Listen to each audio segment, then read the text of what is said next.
And so now, because America had dropped bombs on them, then Iran had to respond, but then Iran didn't want to get into a fight. No one wants to get into a fight with America, you know what I mean? And so like Iran was like, we are going to retaliate against you. And then they launched missiles at an American base in Qatar, but then they phoned America first. They did. They were like, all right, we are launching bombs against you in like 45 minutes, an hour maybe. You tell us how long you need. Then we'll launch the bombs. And then the Americans cleared out their base and everything important, and then the bombs fell.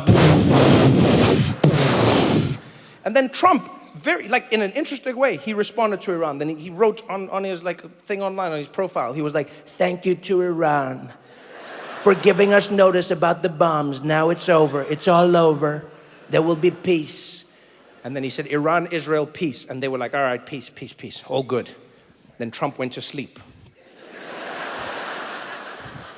And in the 4 hours that he was sleeping, Israel, like out of nowhere, they came and they were like, Iran launched more missiles. And then everyone was like, wait, what missiles? And Israel was like, you launched missiles. And everyone was like, no, And then Israel was like, too late, we're coming for you with more bombs. And then the world was like, what? And then Trump woke up. And this was the moment when I can safely say I have felt more connected to Donald Trump than I've ever in my entire life.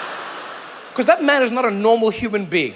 Very seldom have I looked at Trump and thought, yeah, I can relate to this. But he came out after Israel was about to launch a full-scale bombing attack on Iran. And he came out, he heard about this. Man didn't even put on a tie.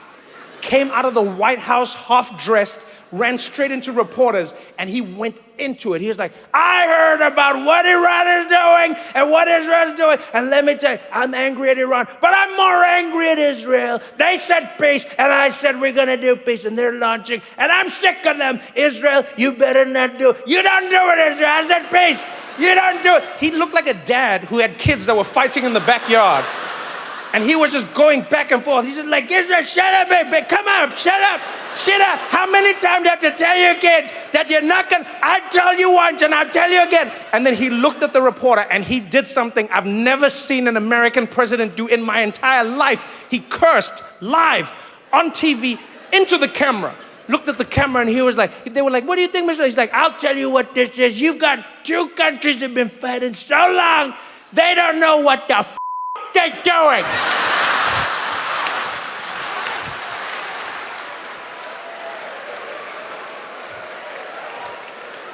You're like, oh, Dad is mad.